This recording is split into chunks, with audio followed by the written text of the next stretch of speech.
ನಮಸ್ತೆ ಎಲ್ಲರಿಗೂ. ಇವತ್ತಿನ ವಿಡಿಯೋದಲ್ಲಿ ಸ್ವಲ್ಪ ಹಳೆಯ ಮಣ್ಣು ಯಾವ ಥರ ನಾವು ಯೂಸ್ ಮಾಡ್ಬೋದು ಅಂತ ತೋರಿಸ್ತೀನಿ. ಯಾಕೆಂದರೆ ಶಂಖಪುಷ್ಪ ಗಿಡಗಳು ಹುಳ ಬಂದಿದೆ ಅಂತ ಸುಮಾರು ಒಂದು 10-15 ದಿನದಿಂದ ನಾನು ಮೇಲಿಟ್ಟಿದ್ದೆ. ಗಿಡಕ್ಕೆ ನೀರು ಹಾಕಿಲ್ಲ. ಅದರಲ್ಲಿ ಗಿಡ ಎಲ್ಲ ಒಣಗಿದ್ದಾವೆ. ಹುಳ ಜಾಸ್ತಿ ಇತ್ತು ಅಂತ ಎಲ್ಲ ಇಟ್ಟಿದ್ದೆ ಅಂತ ಫಸ್ಟ್ ಆ ಕೆಲಸನೇ ಮಾಡಿದ್ದು ಅಂತ ನಾನು ವಿಡಿಯೋದಲ್ಲಿ ತೋರಿಸಿದ್ದೀನಿ, ಹಳೆಯ ವಿಡಿಯೋದಲ್ಲಿ.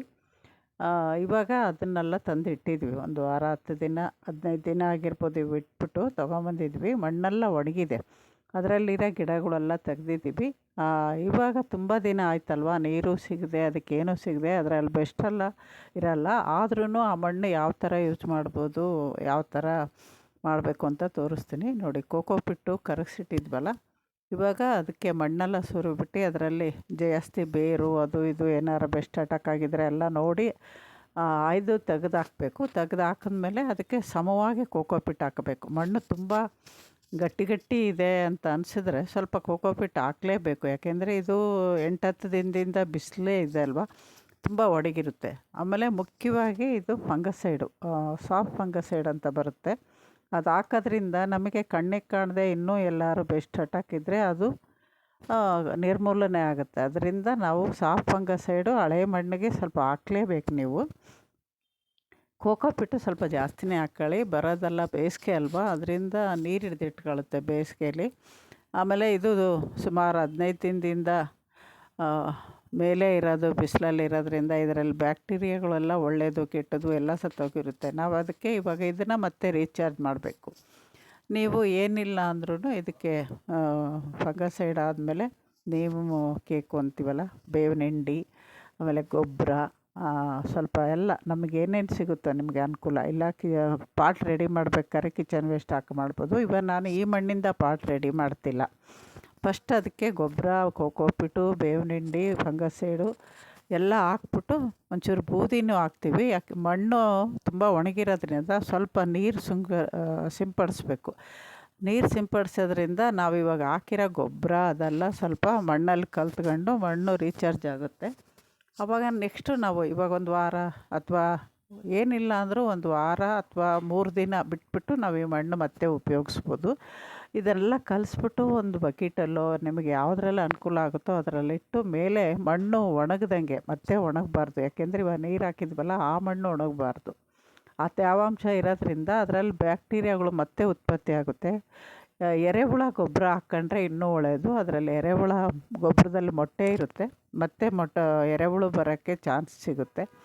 ಇಲ್ಲ ಅಂದರೆ ನೀವು ಯಾವ್ದಾದ್ರು ಬಕೆಟಲ್ಲಿ ಹಾಕ್ಬೇಕಾರೆ ಈ ಮಣ್ಣು ಅದೇ ನಾನು ಇವಾಗ ಪಾಟ್ ರೆಡಿ ಮಾಡುವಾಗ ಹಾಕ್ತೀನಲ್ಲ, ಹಂಗೂ ಕೂಡ ಸ್ವಲ್ಪ ಗೊಬ್ಬರ ಅದು ಇದು ಹಾಕಿ ಒಂದು 10 ದಿನ 15 ದಿನ ಬಿಟ್ಟು ಅದಾದಮೇಲೂ ಉಪಯೋಗಿಸ್ಬೋದು, ನಿಮಗೆ ಯಾವ ಥರ ಬೇಕು ಅಂತ. ಆದರೆ ನಿಮಗೆ ಇದರಲ್ಲಿ ಬೇವಿನ ಹಿಂಡಿ, ಆಮೇಲೆ ಹೊಂಗೆ ಹಿಂಡಿ, ಸಾಸಿವೆ ಹಿಂಡಿ, ಕಡಲೆಕಾಯಿ ಹಿಂಡಿ ಇವೆಲ್ಲ ಸಿಕ್ಕರೆ ಮೊದಲೇ ಕಲಸಿಟ್ಬಿಡಿ. ಒಂದು 15 ದಿನ ಆದ ತಕ್ಷಣ ಆ ಮಣ್ಣು ನಿಮಗೆ ಮತ್ತೆ ಉಪಯೋಗಿಸೋಕ್ಕೆ ರೆಡಿ ಇರುತ್ತೆ. ಅದರಲ್ಲಿ ಕಲ್ಲು ಗಿಲ್ಲು ಇದ್ದರೆ ತೆಗೆದುಬಿಡಿ. ಆಮೇಲೆ ಮಣ್ಣು ಇದು ಬೇರಲ್ಲಿ ಸ್ವಲ್ಪ ಗಂಟು ಏನಾರು ಆ ಗಿಡದ ಬೇರಲ್ಲಿ ಗಂಟಿದ್ದರೆ ಅವನ್ನು ತೆಗೆದಾಕಿ ಚೆನ್ನಾಗಿ ಸ್ವಲ್ಪ ತಾಳ್ಮೆಯಿಂದ ಅದನ್ನೆಲ್ಲ ಮಣ್ಣು ಕ್ಲೀನ್ ಮಾಡ್ಕೋಬೇಕು. ಮೇಯ್ನು ಬೆಸ್ಟ್ ಅಟ್ಯಾಕ್ ಆಗಿರೋ ಮಣ್ಣು ನೋಡಿ, ಕೆಳಗಡೆ ಸುರುವುದಾಗಿ ಯಾವ ಥರ ಇತ್ತು ಮಣ್ಣು, ನಾವೆಲ್ಲ ಮಿಕ್ಸ್ ಮಾಡಿ ಬಕೆಟಿಗೆ ಹಾಕ್ತಾಯಿದ್ವಿ.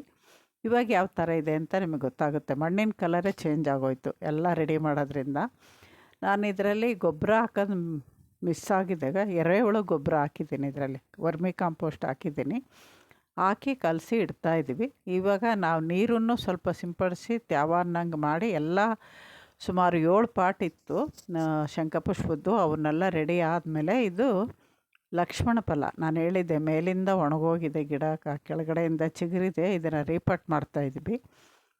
ನೋಡಿ, ರೋಟ್ ಬೆಂಡ್ ಆಗಿದೆ. ಇದು ಕೆಳಗಡೆಯಿಂದ ಚಿಗುರಿದೆ. ಮೇಲೆ ಇದ್ದಿದ್ದೆಲ್ಲ ನಾವು ಕಟ್ ಮಾಡಿ ತೆಗೆದಿದ್ದೀವಿ. ತುಂಬ ದಪ್ಪನೇ ಇತ್ತು ರೆಂಬೆ, ಸ್ವಲ್ಪ ಚಾಕು ಮಚ್ಚು ಅದರಿಂದ ತೆಗೆದಿದ್ದೀವಿ. ಬೇರು ನೋಡಿ ಯಾವ ಥರ ಇದೆ ಅಂತ. ಕೆಳಗಡೆ ಬೇರು ಕಪ್ಪಗಿರೋದು ಕಾಣ್ಬೋದು ನಿಮಗೆ. ಆ ಥರ ಕಪ್ಪಗಿದೆ ಅಂದರೆ ಅದಕ್ಕೆ ಬೆಳೆಯೋಕ್ಕೆ ಹಸ್ಪದ ಇಲ್ಲದೇ ಬೇರು ಕೊಳಿತಾ ಬರುತ್ತೆ. ಬೇರು ಜಾಸ್ತಿಯಾಗಿ ಆ ಥರ ಕೊಳಿತಾ ಬರುತ್ತೆ. ಇವಾಗ ನೋಡಿ ಆ ಬೇರು ಯಾವ ಥರ ಇದೆ ಅಂತ. ಇದನ್ನು ನೀವೇನು ಬಿಸಾಕೋ ಅವಶ್ಯಕತೆ ಇರಲ್ಲ. ಅದನ್ನು ಒಂಚೂರು ನಾವು ಇವಾಗ ರೀಪಾಟ್ ಮಾಡ್ತೀವಲ್ಲ ಅದರ ಜೊತೆಗೆ ಹಾಕ್ಕೋಬೋದು.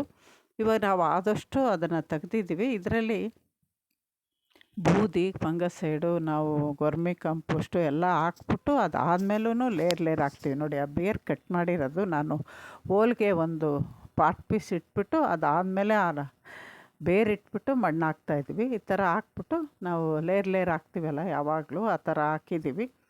ಆ ಗಿಡ ಚೆನ್ನಾಗಿ ಸೆಟ್ಟಾಗಿದೆ. ಇದು ಮಾಡಿ ಒಂದು ವಾರದ ಮೇಲೆ ನಿಮಗೆ ನಾನು ವಿಡಿಯೋ ಅಪ್ಲೋಡ್ ಮಾಡ್ತಿರೋದು. ಯಾಕೆಂದರೆ ಮಾಡಾದಮೇಲೆ ಆ ಗಿಡ ಹೆಂಗಿದೆ ಅನ್ನೋದು ನಿಮಗೆ ತೋರಿಸಿದ್ರೆ ನಿಮಗೆ ರೀಪಾಟ್ ಮಾಡಿದ್ರೆ ಇರುತ್ತೋ ಇಲ್ವೋ ಅನ್ನೋ ಭಯ ಹೋಗುತ್ತೆ ಅನ್ನೋ ಇದಕ್ಕೆ ಇದು ಮಾಡ್ತಾಯಿದ್ದೀನಿ. ಹೊಸ್ದಾಗಿ ಗಾರ್ಡನ್ ಮಾಡೋರು ತುಂಬ ಬೇರು ಕಟ್ ಮಾಡೋಕ್ಕೆ ಹೋಗ್ಬೇಡಿ, ಲೈಟಾಗಿ ಮಾಡ್ಕೊಳ್ಳಿ. ಅನುಭವ ಇದ್ದವರು ನಾವು ಬೇರು ಸ್ವಲ್ಪ ಕಟ್ ಮಾಡ್ಕೊಬೋದು, ಜಾಸ್ತಿನೇ ಕಟ್ ಮಾಡ್ಬೋದು. ನೋಡಿ ಇದರಲ್ಲಿ ತರಕಾರಿ ಸಿಪ್ಪೆ, ದೇವ್ರಿಗೆ ಹಾಕಿರೋ ಹೂವು ಎಲ್ಲ ಹಾಕಿದ್ವಿ. ಸುಮಾರು 3 ಇಂಚು ಮಣ್ಣು ಹಾಕಿದ್ದೀವಿ. ಅದಾದಮೇಲೆ ತರಕಾರಿ ವೇಸ್ಟೆಲ್ಲ ಹಾಕ್ತಾಯಿದ್ದೀವಿ. ಹಸಿದೆ ಹಾಕ್ತಾಯಿದ್ದೀನಿ. ಈ ಥರ ಹಸಿ ಹಾಕೋದ್ರಿಂದ ಗಿಡಗಳಿಗೆ ಏನಾರ ತೊಂದರೆ ಆಗುತ್ತಾ ಅಂದರೆ ಇನ್ನೂ ಬಿಸಿಲು ಜೋರಾಗಿಲ್ಲ ಅಲ್ವಾ, ಅದರಿಂದ ಈ ಥರ ಮಾಡ್ಬೋದು. ತುಂಬ ಜನವರಿ ಫೆಬ್ರವರಿ ಶಿವರಾತ್ರಿ ಕಳೆದ ಮೇಲೆ ಬಿಸಿಲು ಜೋರಾಗುತ್ತೆ. ಆವಾಗ ಈ ಥರ ನೀವು ಮಾಡಬೇಡಿ. ಈ ಥರ ಮಾಡಿಟ್ಟು ಪಾಟ್ ಒಂದು ವಾರ ಬಿಟ್ಟು ಬೇಕಾದ್ರೆ ರೀಪಾಟ್ ಮಾಡ್ಕೊಬೋದು, ಆ ಥರ ಮಾಡ್ಕೊಬೋದು. ಇವಾಗ ಲಾಸ್ಟಲ್ಲಿ ಕಿಚನ್ ವೇಸ್ಟ್ ಹಾಕ್ತಾಯಿದ್ದೀನಿ ನಾನು. ಕಿಚನ್ ವೇಸ್ಟ್ ಹಾಕಿ ಮಣ್ಣು ಹಾಕ್ತಾಯಿದ್ದೀನಿ. ಇದು ಮಾವಿನ ಗಿಡ ಇಟ್ಟಿದ್ವಲ್ಲ ಆ ಪಾಟು, ಅದು ಡ್ರಮ್ಗೆ ಹಾಕಿದ್ವಲ್ಲ ಅದಕ್ಕೆ ಈ ಪಾಟು ತೊಳೆದು ಕ್ಲೀನ್ ಮಾಡಿಟ್ಟಿದ್ದೆ. ಇವಾಗ ಇದರಲ್ಲಿ ನಾವು ಇದು ಮಾಡ್ತಾಯಿದ್ದೀವಿ. ಆ ಲಕ್ಷ್ಮಣ ಫಲ ಇರೋದು ಪಾಟನ್ನು ತೊಳೆದಿಟ್ರೆ ನೆಕ್ಸ್ಟ್ ಇನ್ನೊಂದು ಪಾಟ್ಗೆ ಅವಾಗ ಪಾಟನ್ನು ಬದಲಾಯಿಸ್ದಂಗೆ ಆಯಿತು, ಮಣ್ಣನ್ನು ಬದಲಾಯಿಸ್ದಂಗೆ ಆಗುತ್ತೆ ಅಂತ ಅಂದ್ಕೊಂಡು ಈ ಥರ ಮಾಡ್ಕೊಂಡು ಹೋಗಿದ್ವಿ. ಯಾಕೆಂದರೆ ಒಂದು ಪಾಟ್ ರೆಡಿ ಇರುತ್ತೆ, ನೆಕ್ಸ್ಟ್ ಇನ್ನೊಂದು ಹಣ್ಣಿನ ಗಿಡ ರೆಡಿ ಮಾಡ್ಕೊಬೋದು. ಆ ಹಣ್ಣಿನ ಗಿಡ ತೆಗ್ದಿರೋದು ಪಾಟು ಮತ್ತೆ ತೊಳೆದು ಕ್ಲೀನ್ ಮಾಡ್ಕೊಂಡು ರೆಡಿ ಮಾಡ್ಕೊಬೋದು ಈ ಥರ.